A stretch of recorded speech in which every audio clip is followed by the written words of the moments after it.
Assalamualaikum everyone, this is Maimuna Gul. Welcome back to our YouTube channel, and this is the day 4 of our 100 days of Python series. Today we will dive into the basics that form the foundation of every single Python program. By the end of this lecture you will understand how to properly name and use Python elements so your code runs smoothly and error free. So let's get started. Last video में हमने देखा था हम किस तरह से अपना setup कर सकते हैं पाइथन की प्रोग्रामिंग के लिए। उसमें हमने दो तरह के सेटअप्स को कवर किया था, local setup and online setup. आज हम जो है वो ऑनलाइन सेटअप को यूज़ करेंगे और मेनली इस पूरे सीरीज़ में हम ज़्यादातर जो है वो ऑनलाइन सेटअप में ही काम करेंगे। हम जो है वो गूगल कोलैब को ही यूज़ करेंगे। So for those who don't know how to use Google Colab and how to access this platform, तो उनके लिए मैं बताती चलूँ कि आपने जो है वो किसी भी ब्राउज़र को ओपन कर लेना है और वहाँ पे आपने सर्च करना है गूगल कोलैब। ठीक है, जैसे ही आप गूगल कोलैब को सर्च करेंगे आपने फर्स्ट लिंक पे क्लिक करना है और आपने यहाँ पे जो है वो न्यू नोटबुक पे क्लिक कर देना है। जैसे ही आप न्यू नोटबुक पे क्लिक करेंगे आपके सामने एक न्यू नोटबुक ओपन हो जाएगी जिसमें आप अपना काम कर सकते हैं। सो कुछ इस तरह से हमारे पास इंटरफेस शो होता है जब हम गूगल कोलैब को ओपन करते हैं और आपने इसमें साइन अप कर लेना है। उसके बाद जो है सबसे पहला काम जो हम करते हैं, हम यहाँ पे अपने नोटबुक को रीनेम करते हैं। काम करने से पहले हम लोग इसको रीनेम करेंगे ताकि जब ये सेव हो और हम बाद में उसको एक्सेस करें तो हमें पता हो कि हमने किस नेम से सेव की थी। सो आज चूँकि हमारा डे 4 है तो हम इसको डे 4 से रीनेम कर लेते हैं। सो day4.ipynb। तो इस तरह से फर्स्ट स्टेप हमारा था, हमने रीनेम कर लिया अपनी नोटबुक को। And the second thing is जो आपको राइट साइड पे नज़र आ रहा होगा कनेक्ट, इसको हमने कनेक्ट करना है। हम इस पर क्लिक करेंगे और ये जो है वो कुछ इस तरह से कनेक्ट हो जाएगा। सी, ये हमारे पास कनेक्ट हो गया है। अब जो है हम इसमें अपना कोड कर सकते हैं। अगर हम इसके इंटरफेस की बात करें तो इसको हम विद टाइम एक्सप्लोर करते रहेंगे, जैसे जैसे हमें जिस चीज़ की ज़रूरत होगी हम वो सीखते जाएंगे। अभी आज के लिए हम जो है वो यहाँ पे दो चीज़ें एक्सप्लोर कर लेते हैं, code and the text cell. ठीक है, अगर आपने कोड करना है या आपने प्रोग्राम लिखना है तो आपने जो है वो यहाँ से कोड सेल इंसर्ट कर लेना है। जब आप इस प्लस कोड पे क्लिक करेंगे तो आपके पास जो है वो इस तरह से कोड सेल जनरेट हो जाएगा न्यू, और इसमें आप अपनी कोडिंग कर सकते हैं। इसके अलावा आपको जितने भी कोड सेल्स चाहिए होंगे आप इन पे क्लिक करेंगे और आपके कोड सेल्स जनरेट हो जाएंगे। और इसके अलावा सेकेंड चीज़ जो है वो है टेक्स्ट सेल्स। अगर आपने जो है वो कुछ अपना जो आपने कोड लिखा है उसको एक्सप्लेन करना है या उससे रिलेटेड कुछ टेक्सचुअल फॉर्म में अपने नोट्स बनाने हैं या कुछ भी कमेंट्स ऐड करने हैं या कुछ भी अपने कोड के बारे में लिखना है डिटेल में, तो आप जो है वो टेक्स्ट सेल को यूज़ करेंगे। आप कोड सेल के अंदर जो है वो जस्ट कोड ही लिखेंगे और टेक्स्ट सेल में आप उस कोड को एक्सप्लेन कर सकते हैं, उसको एलेबोरेट कर सकते हैं। सो आप यहाँ से अगर आप टेक्स्ट सेल पे क्लिक करेंगे तो आपके सामने जो है वो टेक्स्ट सेल ओपन हो जाएगा कुछ इस तरह से। ठीक है, आप इसके अंदर कोई भी टेक्स्ट लिख सकते हैं। लेट्स सपोज हम इसके अंदर लिखते हैं this is our first text cell. ठीक है, आपने इसे कोई भी जो भी डिटेल्स लिखनी है वो हम देखेंगे इसमें हम क्या लिखते हैं। सो आपने वो कोई भी टेक्स्ट लिखा और इसको यहाँ पे क्लोज़ के बटन पे क्लिक कर दिया तो ये आपका जो है वो टेक्स्ट सेल क्लोज़ हो जाएगा और आपकी जो है वो डिटेल्स इसमें ऐड हो जाएंगी जो भी आप इसमें ऐड करना चाहेंगे। इसी तरह से अगर हम कोड सेल की बात करें तो हमने लास्ट भी क्लासेस में देखा था कि हम एक प्रिंट हेलो वर्ल्ड का प्रोग्राम लिख रहे थे। प्रिंट हेलो वर्ल्ड ये एक पाइथन का प्रोग्राम है, पाइथन की लाइन ऑफ कोड है। तो अगर हम इसको लिखें और यहाँ पे रन के बटन पे क्लिक करें तो हमारे पास इसका आउटपुट शो होना चाहिए। सो लेट्स सी हमारे पास क्या शो हो रहा है। सो जैसे ही ये रन किया हमारे पास इसका आउटपुट जो है हेलो वर्ल्ड प्रिंट हो गया। तो बेसिकली अभी तक हमने ये देखा है कि जो गूगल कोलैब है उसको हम एक्सेस किस तरह से करते हैं और उसके अंदर हम अपनी नोटबुक को रीनेम किस तरह से करते हैं। ठीक है, उसके अलावा हम यहाँ पे कनेक्ट करते हैं रन टाइम के साथ, और उसके अलावा हमने देखा हमें कोड सेल्स किस तरह से ऐड करने हैं और टेक्स्ट सेल किस तरह से ऐड करने हैं। सो ये हमारी आज की नोटबुक है। इसमें जो आपको ये फर्स्ट पे टेक्स्ट नज़र आ रहा है ना, जिसको मैं अभी हाईलाइट कर रही हूँ, ये मैंने टेक्स्ट बॉक्स लिया है, मतलब टेक्स्ट सेल लिया है यहाँ से, ठीक है। तो और उसके अंदर मैंने अपना सारा टेक्स्ट ऐड कर दिया है कि आज हम क्या क्या कवर करने जा रहे हैं। सो इसमें मैंने आज के टॉपिक्स ऐड किए हैं। आज हम आइडेंटिफायर्स देखेंगे, रिजर्व वर्ड्स देखेंगे, इसके अलावा हम देखेंगे वेरिएबल्स क्या होते हैं, किस तरह से हम उन्हें डिक्लेयर करते हैं, और इसके अलावा हम देखेंगे कॉन्स्टेंट्स क्या होते हैं। सो ये सारा जो है ये हमारे पास एक टेक्स्ट सेल है, ठीक है। और इसके अलावा इस नोटबुक का नेम जो है वो मैंने लेक्चर 4 पाइथन बेसिक्स जो है वो रखा हुआ है। सो आप भी इस तरह से कोई ऐसा नेम अपनी नोटबुक का रखें जिसमें आपको जो है वो समझ आ जाए, बाद में जब आप ओपन करें तो आपको पता चले कि इसके अंदर आपने क्या काम सेव किया हुआ है, ठीक है। तो आपका जो नेम है वो मीनिंगफुल होना चाहिए। सो इस तरह से आप इसको रीनेम करेंगे। और यहाँ पे जो है इसको हमने कनेक्ट भी कर लिया है। कनेक्ट कर हमें कैसे पता चलेगा हमारी नोटबुक कनेक्ट हो गया, यहाँ पे हमें जो है वो टिक मार्क शो होगा। सो यहाँ पे हमने कनेक्ट भी कर लिया। अब हम जो है वो अपनी पाइथन की कोडिंग इसमें कर सकते हैं। अच्छा, अब जो गूगल कोलैब है ना, उसके अंदर हमारे पास जुपिटर नोटबुक होती है, ठीक है। इसकी जो एक्सटेंशन होती है वो .ipynb होती है। जो हमारा नेम है हमारी नोटबुक का लेक्चर 4 पाइथन बेसिक्स, और उसके साथ उसकी एक्सटेंशन भी यहाँ पे मेंशन्ड है .ipynb। तो इस एक्सटेंशन का मतलब ये है कि ये एक जुपिटर नोटबुक है, ठीक है। और जुपिटर नोटबुक में इंटरेस्टिंग चीज़ यही है कि इसमें हम जो है वो टेक्स्ट भी ऐड कर सकते हैं और हम कोडिंग भी कर सकते हैं। ये है एक हमारे पास जो है वो हमारी नोटबुक की तरह होती है। जैसे अभी आपने देखा कि मैंने जो लेक्चर था उसकी जितनी भी डिटेल्स थी वो यहाँ पे मैंने टेक्स्ट सेल में ऐड कर दी, और ये एज अ नोटबुक जो है वो मेरे लिए जो है वो यहाँ पे काम कर रही है। और इसी तरह से जो हमारा आज का फर्स्ट टॉपिक है वो है आइडेंटिफायर्स, और इनको भी मैंने इसी तरह से टेक्स्ट सेल में ऐड कर दिया है। सो यहीं पे हम जो है वो अपने नोट्स भी बना सकते हैं, और यहीं पे साथ साथ हम जो है कोड भी कर सकते हैं। अब ये वाला जो था हमारे पास, ये हमारे पास टेक्स्ट सेल है आइडेंटिफायर्स, जिसमें सारी डिटेल्स मैंने लिखी हुई हैं। और ये हमारे पास एक कोड सेल है जिसके साथ ये प्ले बटन होता है, ये कोड सेल होता है, इसके अंदर हम अपना कोड लिखते हैं। हम देख लेते हैं आइडेंटिफायर्स क्या होते हैं। An identifier is a name you give to a variable, function, class और module in Python. आइडेंटिफायर जो है वो एक ऐसा नेम होता है जो आप किसी वेरिएबल को देते हैं, किसी फंक्शन को देते हैं, किसी क्लास को देते हैं, या फिर किसी मॉड्यूल को देते हैं। अभी आपने जो है वो पाइथन बिल्कुल स्टार्ट की है, अगर आपको नहीं पता होगा ये वेरिएबल्स क्या होते हैं, फंक्शंस क्या होते हैं, क्लास क्या होती है, मॉड्यूल्स क्या होते हैं, तो आपने परेशान नहीं होना। इन सब चीज़ों को इन सब टॉपिक्स को हम 1 बाय 1 कवर करेंगे इस सीरीज़ में। सो अभी के लिए आप जो है आइडेंटिफायर को कुछ इस तरह से समझ सकते हैं कि आइडेंटिफायर जो है वो हमारे पास नेम्स होते हैं, ठीक है। किस चीज़ के, किसी भी वेरिएबल के, किसी भी फंक्शन के। लाइक प्रोग्रामिंग में और पाइथन में हम जो भी करेंगे ना, लाइक जो भी फंक्शन बनाएंगे, जो भी वेरिएबल बनाएंगे, और उसका जो नेम होता है ना, उसको हम आइडेंटिफायर कहते हैं, ठीक है। अभी के लिए इतना आप इसको समझ सकते हैं। जैसे अगर हम इसकी रियल लाइफ एग्जांपल देखें, तो जैसे आप हैं, आप एक इंसान हैं, ठीक है। आपका जो नेम है ना वो एक आइडेंटिफायर है, ठीक है। इसी तरह से आपका जो स्कूल है उसका जो नेम है वो आइडेंटिफायर है।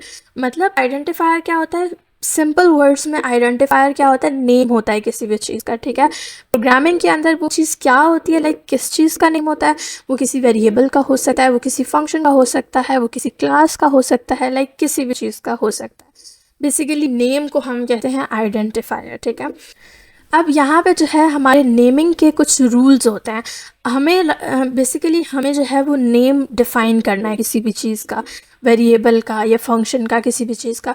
उसके कुछ रूल्स हैं, हमें उन रूल्स को फॉलो करते हुए उसका नेम डिफ़ाइन करना है। इसको हम कुछ इस तरह से समझ सकते हैं। जैसे अगर हम रियल लाइफ की बात करें, तो हमारे पास लेट्स सपोज एक बच्चा है, उसका हमने नेम रखना है, ठीक है। तो अब जो है वो हम कुछ रूल्स के बेसिस पे उसका नेम रखते हैं ना, लाइक इस्लामिक हो या इस तरह का हो, या उसका इस तरह का मीनिंग हो, कुछ हमारे रूल्स होते हैं। इसी तरह से जो आइडेंटिफायर्स होते हैं उनके भी कुछ रूल्स होते हैं जिसकी बेस पे हम वो नेम रख सकते हैं। सो फर्स्ट रूल है कि जो हमारा आइडेंटिफायर है उसका जो नाम है उसके अंदर लेटर्स आ सकते हैं, डिजिट्स आ सकते हैं, और अंडरस्कोर आ सकता है, ठीक है। हम जितने भी आइडेंटिफायर्स डिक्लेयर करेंगे, डिफ़ाइन करेंगे पाइथन की प्रोग्रामिंग में, उसके अंदर सिर्फ लेटर्स इंक्लूड हो सकते हैं, मतलब A to Z लेटर्स आ सकते हैं, डिजिट्स आ सकते हैं, मतलब 0 to 9 डिजिट्स हम उसमें ऐड कर सकते हैं। उसके अलावा हम उसमें अंडरस्कोर ऐड कर सकते हैं। अंडरस्कोर के अलावा हम कोई भी स्पेशल कैरेक्टर ऐड नहीं कर सकते हैं नेम रखते वक्त। सो ये चीज़ आपने माइंड में रखनी है। हम लोग स्पेस भी यूज़ नहीं कर सकते हैं, ठीक है। स्पेस भी एक कैरेक्टर होती है, सो हम स्पेस भी यूज़ नहीं कर सकते नेम्स में। अगर हमें कुछ यूज़ करना है तो हम अंडरस्कोर ही यूज़ कर सकते हैं किसी भी स्पेशल कैरेक्टर की जगह। इसी तरह से हम डॉट यूज़ नहीं कर सकते, हम सेमीकोलन यूज़ नहीं कर सकते, हम डॉलर सिंबल नहीं यूज़ कर सकते, हम हैश सिंबल नहीं यूज़ कर सकते, हम प्लस माइनस का कोई सिंबल, इस तरह का कोई भी सिंबल नहीं यूज़ कर सकते। आपने ये चीज़ माइंड में रखनी है कि उसमें सिर्फ लेटर्स आ सकते हैं, डिजिट्स आ सकते हैं और अंडरस्कोर्स आ सकते हैं। सो नेक्स्ट रूल ये है कि जो हमारा आइडेंटिफायर है या जो हमारा नेम है वो must start with a letter और अंडरस्कोर। जो हमारा नेम है वो या तो लेटर से स्टार्ट होना चाहिए, मतलब ABC से स्टार्ट होना चाहिए, या फिर वो अंडरस्कोर से स्टार्ट होना चाहिए। इसके अलावा वो डिजिट से स्टार्ट नहीं हो सकता, ठीक है। जैसे अगर हम रियल लाइफ में बात करें तो जैसे अगर मेरा नाम मेमुना है तो वो मेरा नेम जो है वो एक लेटर से स्टार्ट हो रहा है, M से। अब ऐसा नहीं हो सकता कि मैं अपने नेम से पहले को डिजिट लगा दूं, लाइक 1 मेमुना, 2 मेमुना या 3 मेमुना, कुछ इस तरह से तो हमारे नेम्स नहीं होते हैं ना। तो इसी तरह से जो आइडेंटिफायर्स हैं वो जब भी स्टार्ट होंगे वो लेटर या अंडरस्कोर से ही हो सकते हैं। सो इसका जो थर्ड रूल है वो है केस सेंसिटिव। जो आइडेंटिफायर्स होते हैं या जो हमारे नेम्स होते हैं पाइथन के अंदर वो केस सेंसिटिव होते हैं। मतलब अगर हम जो है वो किसी चीज़ को कैपिटल लिखेंगे, लेट्स सपोज हम एप्पल को कैपिटल लिखते हैं, फुल कैपिटल, ठीक है, तो वो चीज़ डिफरेंट ट्रीट होगी यहाँ पे पाइथन में। और अगर हम एप्पल को ही स्पेलिंग्स, सेम एप्पल वाले स्पेलिंग्स को ही हम स्मॉल लेटर्स में लिखेंगे तो वो चीज़ हमारे पास डिफरेंटली ट्रीट होगी। मतलब जो आइडेंटिफायर्स हैं वो केस सेंसिटिव हैं, ये चीज़ आपको पता होनी चाहिए। नेक्स्ट जो इसका फोर्थ रूल है वो ये है कि can not be a reserved word. जो हम नेम रखेंगे या जो हम आइडेंटिफायर डिफाइन करेंगे अपनी पाइथन की प्रोग्रामिंग में वो हम रिजर्व वर्ड नहीं यूज़ कर सकते। अब रिजर्व वर्ड क्या होता है ये अभी हम इससे नेक्स्ट टॉपिक में वही डिस्कस करेंगे। सो ये चीज़ हम वहाँ देख लेंगे, बट यहाँ पे आपने ये चीज़ माइंड में रखनी है कि जो हमारे पास आइडेंटिफायर्स हैं वो रिजर्व वर्ड्स नहीं हो सकते, ठीक है। और इसका जो फिफ्थ रूल है वो ये है कि जो हमारे आइडेंटिफायर्स हैं वो मीनिंगफुल होने चाहिए। मतलब हम जो भी नाम रखेंगे किसी भी वेरिएबल का, किसी भी फंक्शन का, वो हमारे पास मीनिंगफुल होना चाहिए। अब ऐसा नहीं हो सकता कि हम लोग जो है वो XYZ कर दें किसी भी चीज़ का नाम, या ABC रख दें, या X1 X2 X3 रख दें। इस तरह के नेम्स हमें नहीं रखने हैं। हमने वो नेम्स रखने हैं जिसके मीनिंग से, जिसको रीड करके हमें समझ आ जाए कि इसमें क्या चीज़ सेव होने वाली है, इसमें हम क्या चीज़ स्टोर करने वाले हैं, किस टाइप का डेटा स्टोर करने वाले हैं। वो चीज़ जो है वो मीनिंगफुल होनी चाहिए, ठीक है। सो अब हम इसको देख लेते हैं कि जो हमारा कोड है उसमें हम आइडेंटिफायर्स को किस तरह से डिफ़ाइन करते हैं। सो हमारे पास कुछ वैलिड आइडेंटिफायर्स होते हैं और कुछ इनवैलिड होते हैं। सो वैलिड आइडेंटिफायर्स वही होते हैं जो इन रूल्स को सेटिस्फाई कर रहे होते हैं, लाइक जो इन रूल्स की बेसिस पे हमने क्रिएट किए होते हैं या डिफ़ाइन किए होते हैं वो वैलिड होते हैं। और जो इन रूल्स को फॉलो नहीं कर रहे होते वो हमारे पास इनवैलिड होते हैं, ठीक है। अभी हम देखेंगे इनवैलिड आइडेंटिफायर्स किस तरह के होते हैं। सो सबसे पहले हम देख लेते हैं वैलिड आइडेंटिफायर। अच्छा, अब ये जो हमारे पास एक आइडेंटिफायर है नेम, NAME नेम, ठीक है, ये एक आइडेंटिफायर है। इसमें अंडरस्कोर एज एक आइडेंटिफायर है, एक नेम है। अच्छा, इसमें जो है ये स्कूल अंडरस्कोर नेम एक हमारे पास आइडेंटिफायर है। ये 3 हमारे पास आइडेंटिफायर्स हैं, ठीक है। इन आइडेंटिफायर्स को या इन नेम्स को हमें देख के पता चल रहा है कि ये जो नेम्स हैं ये हमारे पास उन रूल्स को फॉलो कर रहे हैं। क्या मतलब है इसका मतलब ये है कि देखिए ये जो नेम है इसमें हमने देखा कि हमारे पास जो है वो लेटर्स आ सकते हैं, ठीक है, अंडरस्कोर आ सकता है और डिजिट्स आ सकते हैं। और एक रूल ये था कि ये जो है वो स्टार्ट नहीं होना चाहिए डिजिट से। तो ये चीज़ जो है ये फॉलो कर रहा है नेम। इसमें जो है कोई भी ऐसी चीज़ नहीं है जो यहाँ पे इन रूल्स के लाइक अगेंस्ट हो या इन रूल्स के अलावा हो। सो ये इसको हम कह सकते हैं ये हमारे पास एक वैलिड आइडेंटिफायर है नेम। इसी तरह से अगर हम अंडरस्कोर एज आइडेंटिफायर को देखें तो इसमें जो है ये भी हमारे उन रूल्स को फॉलो कर रहा है। हमने वहाँ पे देखा था अगर हम कोई आइडेंटिफायर है उसको अगर हमने स्टार्ट करना है तो हम या तो हम लेटर से स्टार्ट करेंगे या हम अंडरस्कोर से स्टार्ट करेंगे। इसके अलावा हम किसी चीज़ से स्टार्ट नहीं कर सकते। सो ये जो है ये अंडरस्कोर से स्टार्ट हुआ हुआ है, तो ये हमारे पास एक वैलिड आइडेंटिफायर है। सो नेम के अंदर हमने जो है वो वैल्यू एंटर की हुई है मैमूना, और एज में लेट्स सपोज हमने एंटर कर दिया 65। तो ये एक आइडेंटिफायर है जिसके अंदर कुछ वैल्यू स्टोर हुई हुई हैं। अच्छा, अब ये जो स्कूल नेम है ये भी एक वैलिड आइडेंटिफायर है, क्योंकि इसमें भी जो है हमने यूज़ किया हुआ जस्ट अंडरस्कोर, हमने इसके अलावा कोई सिंबल यूज़ नहीं किया। अगर मैं इस अंडरस्कोर की जगह पे लेट्स सपोज हाइफन ऐड कर दूँ तो ये एक इनवैलिड हो जाएगा, क्योंकि हम हाइफन सिंबल को यूज़ नहीं कर सकते। और ये आप लास्ट में देख सकते हैं कि यहाँ पे भी हमारे पास एक एरर है कि ये और ये वाला जो नेम है ये डिफरेंट हो गया।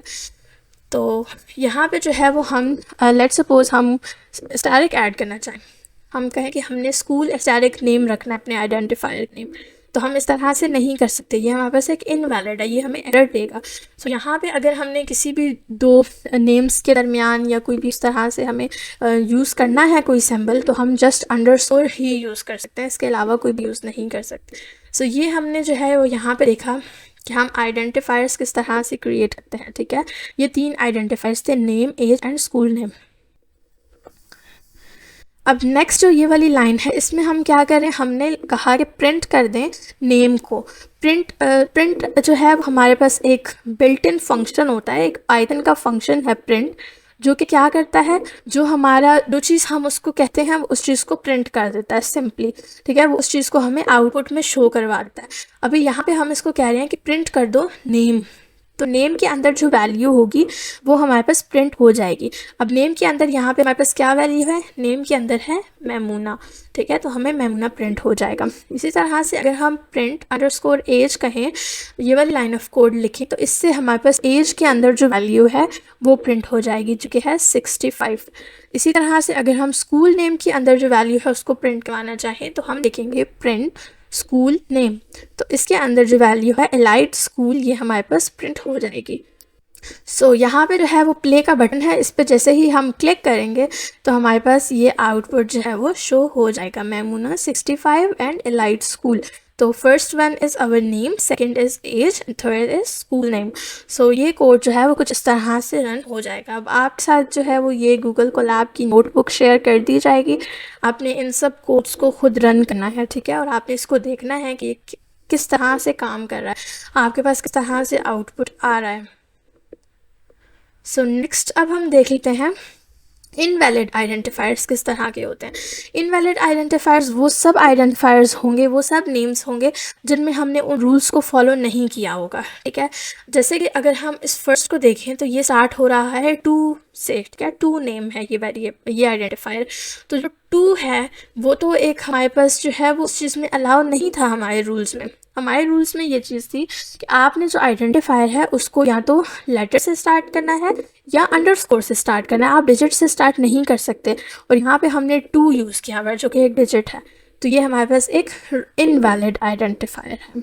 ठीक है, अच्छा, इसमें हमने देखा था कि हम कोई भी स्पेशल कैरेक्टर यूज़ नहीं कर सकते, हम जस्ट अंडरस्कोर ही यूज़ कर सकते हैं अपने आइडेंटिफायर के नेम में। तो यहाँ पे जो है वो हमारे पास जो है वो हाइफन यूज़ हुआ है, तो ये चीज़ जो है वो एक इनवैलिड है, इस तरह से हम नहीं कर सकते। अच्छा, अगर हम इसकी थर्ड एग्जांपल देखें तो वो है क्लास। अब देखने में तो आपको लग रहा होगा कि लाइक इसमें तो कोई ऐसी चीज़ नहीं है, ये क्यों इनवैलिड है, ये इनवैलिड की एग्जांपल्स में क्यों एडेड है। तो यहाँ पे जो है क्लास हमारे पास है वो पाइथन का एक रिजर्व्ड वर्ड होता है। ठीक है, की वर्ड होता है। अब रिजर्व वर्ड क्या होता है इसको अभी हम देखेंगे, ये नीचे देखें हमारा जो टॉपिक है नेक्स्ट वो रिजर्व वर्ड ही है। सो इसको अभी हम देखेंगे। तो ये एक रिजर्व वर्ड है क्लास। ठीक है, इसलिए ये इनवैलिड है, क्योंकि हमने रूल्स में देखा था हम रिजर्व वर्ड्स को यूज़ नहीं कर सकते। सो यहाँ पे हमने देखा कि हमारे पास जो है वो वैलिड आइडेंटिफायर्स क्या होते हैं, हम किस तरह से उनको कोड करते हैं, और हमारे पास इनवैलिड आइडेंटिफायर्स किस तरह के होते हैं।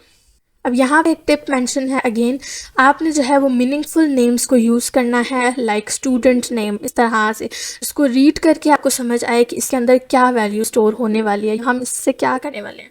सो ये एक ऐसा आइडेंटिफायर जिसके अंदर ऑब्वियसली हम किसी स्टूडेंट का नेम स्टोर करेंगे, तो इस तरह का आपने नेम यूज़ करना है जो मीनिंगफुल हो, इंस्टेड ऑफ कि आप x1 y1 या ABC या XYZ कुछ इस तरह के नेम्स यूज़ करें, तो वो आप यूज़ नहीं करेंगे। ठीक है, ये एक अच्छी प्रैक्टिस नहीं होती।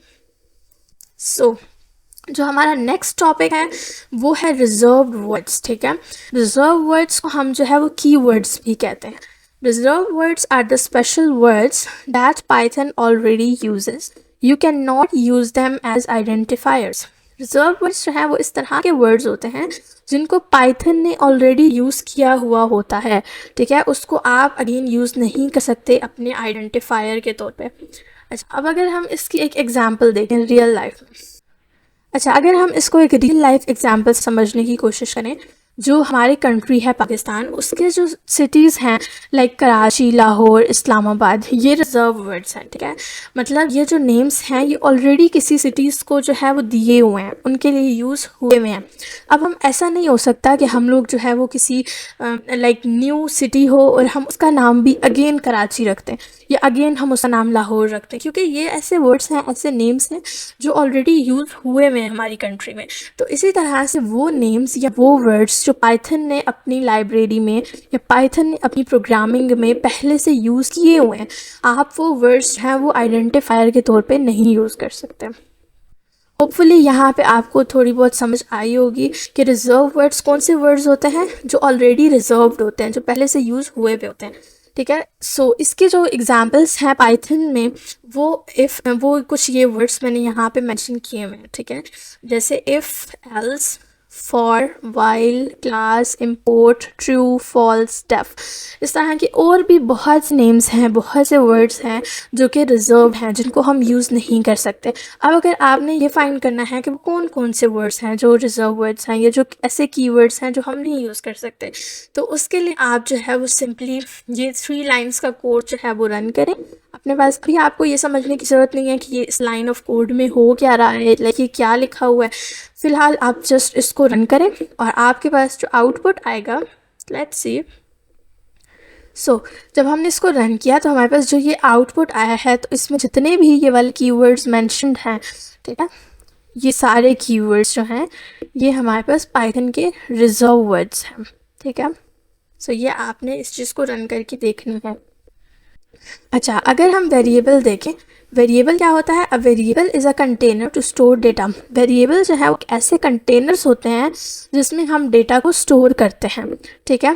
And it can change value any time. इसकी जो वैल्यूज़ हैं वो किसी भी टाइम हम चेंज कर सकते हैं। सो इसकी हम एग्जांपल लें अगर रियल लाइफ से, तो a variable is like a jar, you put candies या values in it and later replace them. अच्छा, अब जो है आप इसके एग्जांपल कुछ इस तरह से ले सकते हैं, जैसे आपके किचन में जार्स होते हैं जिनके अंदर आपने स्पाइसेस डाली हुई होती हैं, ठीक है। तो आप उन जार्स को जो है वो वेरिएबल समझ सकते हैं और जो भी उनके अंदर स्पाइसेस होते हैं उनको आप डेटा समझ सकते हैं, ठीक है। तो वो जो जार्स हैं वो ऐसे वेरिएबल्स हैं जिनके अंदर आप डेटा स्टोर करते हैं, ठीक है। तो इसको आप वेरिएबल समझ सकते हैं। अब वो जो जार्स हैं उनके अंदर लेट्स सपोज आपने अभी जो है वो सॉल्ट डाला हुआ है, ठीक है, एक जार के अंदर। तो लेटर ऑन हो सकता है आप उसी जार में से सॉल्ट को निकाल के आप उसमें शुगर ऐड कर दें। तो जो वेरिएबल्स होते हैं उनके अंदर जो वैल्यू होती है उसको हम किसी भी टाइम चेंज कर सकते हैं, मतलब उसको हम रिप्लेस कर सकते हैं। तो ये होता है वेरिएबल्स, ठीक है। सो अगर हम इसकी एग्जांपल देखें तो अभी सबसे पहला टॉपिक जो था वो था आइडेंटिफायर्स। आइडेंटिफायर्स क्या थे कि वो किसी भी वेरिएबल का नेम हो सकता है, किसी भी क्लास का नेम हो सकता है, किसी भी फंक्शन का नेम हो सकता है। अब जो वेरिएबल्स हैं इनके जो नेम्स होंगे उसको हम आइडेंटिफायर्स कहते हैं, ठीक है। तो आइडेंटिफायर्स को जो है वो डिक्लेयर करने के या उनको डिफ़ाइन करने के हमारे पास वही रूल्स होते हैं जो हमने ऊपर देखे हैं। तो यहाँ पे हम जितने भी नेम्स जो है वो डिफ़ाइन करेंगे या जितने भी वेरिएबल्स डिफ़ाइन करेंगे उनको हम उन रूल्स के अकॉर्डिंग ही डिफ़ाइन करेंगे।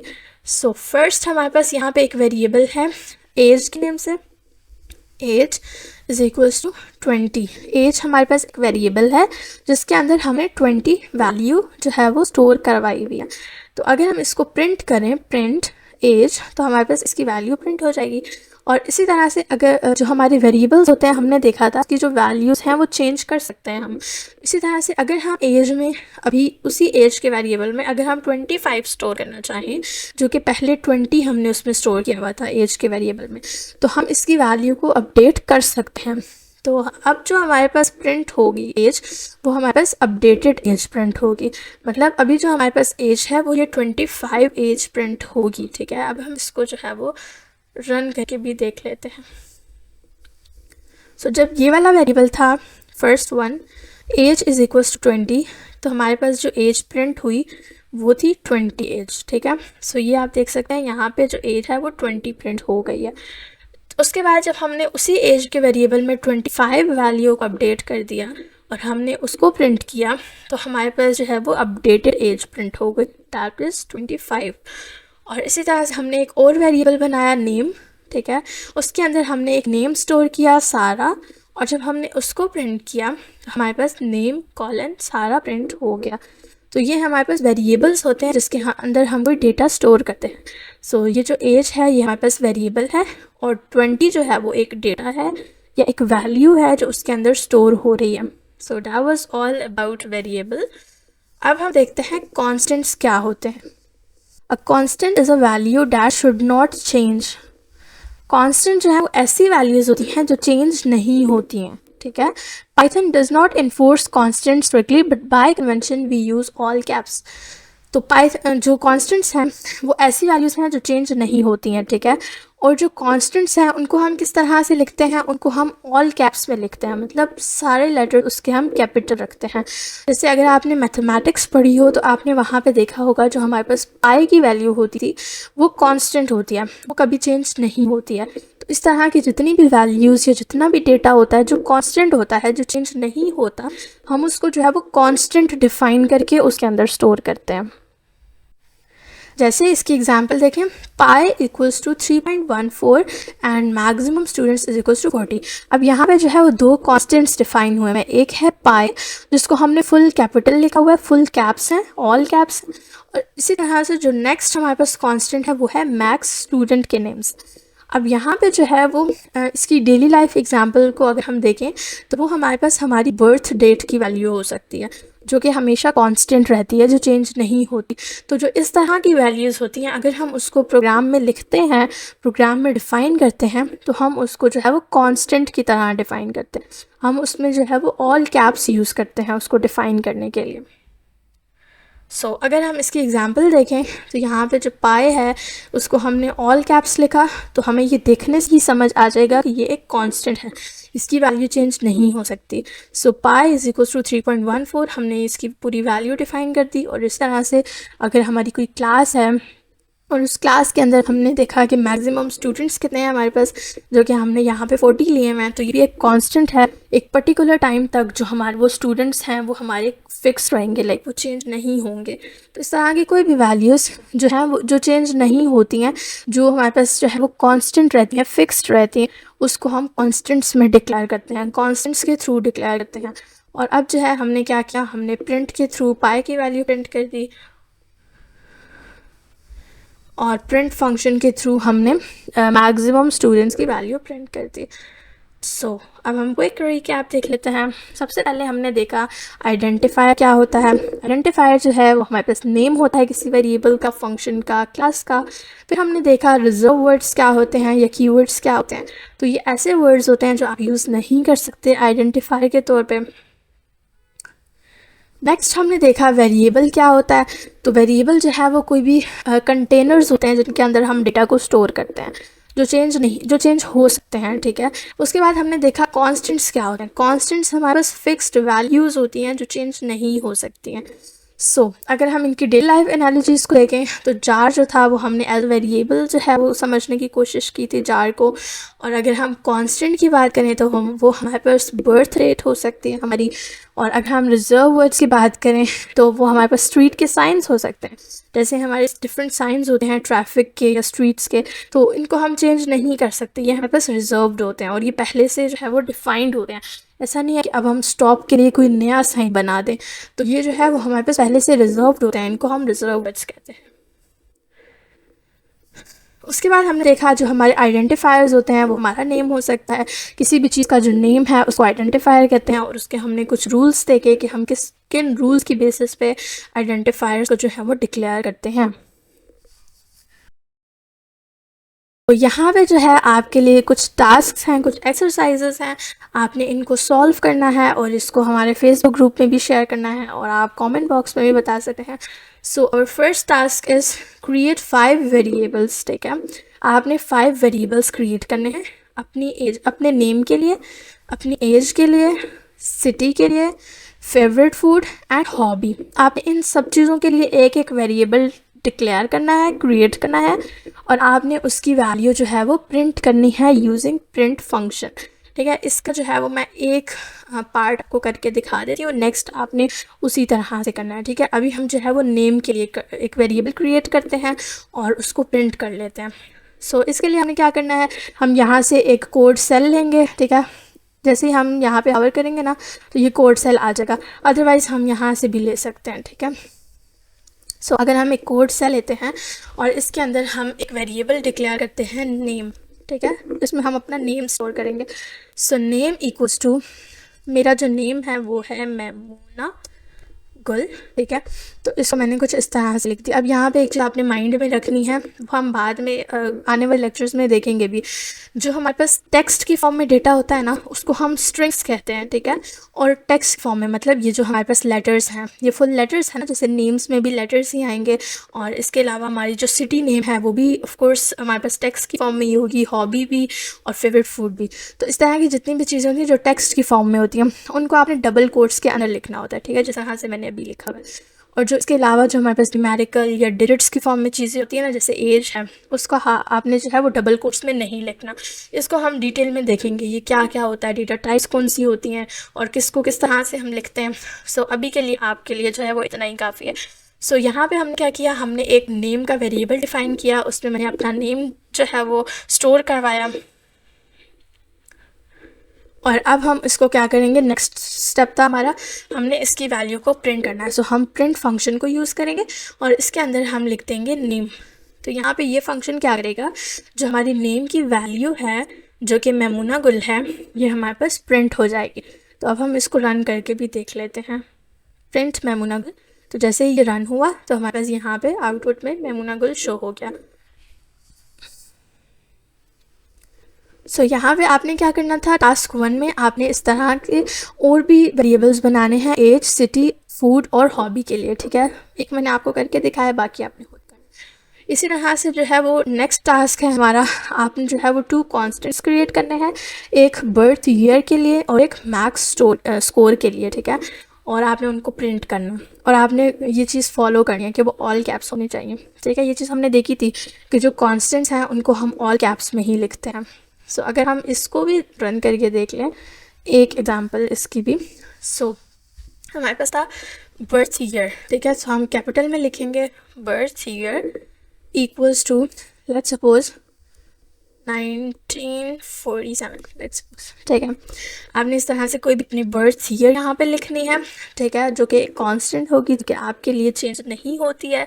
ऐसा नहीं है कि आप कुछ सालों बाद जो है वो आपकी बर्थ ईयर चेंज हो जाए और आप किसी और साल में पैदा हो जाओ। सो ऐसा नहीं होता। आपने क्या करना है, जो है वो इसको अपने बर्थ ईयर को डिफ़ाइन करना है एज अ कांस्टेंट, और आपने जो है वो इसको प्रिंट कर देना है, प्रिंट बर्थ ईयर। ठीक है, सो आप जब इसको प्रिंट करेंगे तो आपके पास 1947 प्रिंट हो जाएगी। इसी तरह से सेम, इसी तरह से आपने जो है वो एक कोई मैक्स स्कोर डिफ़ाइन करना है, कोई भी स्कोर हो सकता है, उसको आपने डिफ़ाइन करना है और उसको प्रिंट कर देना है। नेक्स्ट आपका जो टास्क है, टास्क 3, उसमें आपने क्या करना है, identify which of these are valid और इनवैलिड आइडेंटिफायर्स। ये जितनी भी आपको एग्जांपल्स दी हुई हैं, इसमें आपने बताना है कौन सा आइडेंटिफायर जो है वो वैलिड है, कौन सा इनवैलिड है। आपने उन सब रूल्स को फॉलो करते हुए, उन सब रूल्स की बेसिस पे आपने इसको जो है वैलिड और इनवैलिड जो है वो डिफ़ाइन करना है। So that's all for today's lecture. If you like the video, don't forget to like, share and subscribe to our channel. मिलते हैं इंशाल्लाह हमारी नेक्स्ट वीडियो में। Till then, take care. Allah Hafiz.